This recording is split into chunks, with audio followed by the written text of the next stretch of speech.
అలా చిగురని ఎండిపోవడము ఆ విధంగా ఉండేది. ఇప్పుడు మన చేను వచ్చేసి ఇప్పుడు మొత్తానికి చూసుకుంటే ఇది ఎన్ని ఎకరాలు అన్న పొలం? ఎకరన్నర ఉంది. ఇప్పుడు మనకైతే బాగుంది. అంటే కొత్త కాయలు ఏమన్నా దిగుతున్నాయా? దిగుతున్నాయి. చిన్న పిచ్చికారు అంతా దిగుతున్నది. కొత్త కాయలు కూడా వస్తున్నాయి.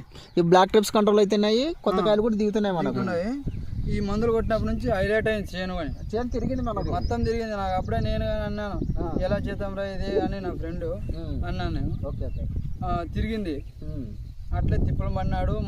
ఆయన మంచి మందులు ఇచ్చినాడు. ఇవే మందులు బాగా పనిచేసినాయి. అంటే నంబర్ 1 చేసినావి.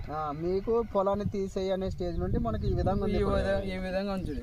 ఓకే, మీకైతే బాగున్నాయి. బాగుంది. 10 మంది కొట్టవచ్చు. బాగుంది. చెప్పినాను వాయంత్ర ఆయుష్ చూపించారా? మీకు ఇప్పుడు బ్లాక్ ట్రిప్స్ కంట్రోల్ అయ్యి చిగురులను ఎండిపోయే స్టేజ్ నుండి ఇప్పుడు మళ్ళీ కొత్త కాయలు వచ్చినాయి. చిగురు అసలు లేదు. ఒకసారి పొలం అంతా చూపండి. అంటే కొత్త చిగురులు అయితే లేవు మనకు. అంత పెరిగాయని ఇప్పుడు మనకు అంత కొత్త చిగురులు బాగున్నాయి. ప్రాబ్లం అయితే ఏం లేదు. కొత్త కాయలు కూడా వస్తున్నాయి మనకు. తిరిగింది మొత్తం తోట అంతా. తోట అయితే తిరిగింది మనకు. తీసే స్టేజ్ నుండి మనకి ఈ విధంగా బాగుంది కదా.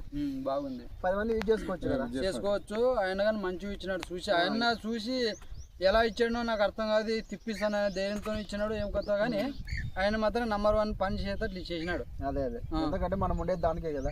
అదే కాక మన కంపెనీ ఏంటంటే ఒకసారి కొట్టించి వదిలేయడం అట్లా ఏమి ఉండదండి. ఒకసారి మనము ఒక ఫార్మర్ ని టేకప్ చేసినామంటే కంటిన్యూ అంటే పంట పొలం అయితే వరకు మనం టచ్ లోనే ఉంటాం. అంటే ఈ 2 కొట్టారు, మళ్ళీ 4-5 డేస్ తర్వాత మళ్ళీ విజిట్ చేయడము, మళ్ళీ నెక్స్ట్ రౌండ్ కొట్టడము, ఇలా చేస్తున్నాం కదా మనం. రెగ్యులర్ మీకు టచ్ లో ఉన్నాము కదా జనం. సురేంద్ర గాని ఉన్నాం కదా.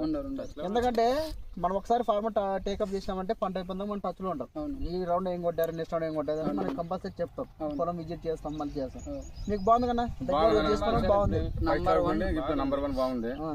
జిల్లాన అన్ని రోగాలకు అన్ని మందులు అన్ని రకాలుగా ఉన్నాయి. సపరేట్ కొట్టాలా, పొండాకులకు సపరేట్ కొట్టాలా లేదు.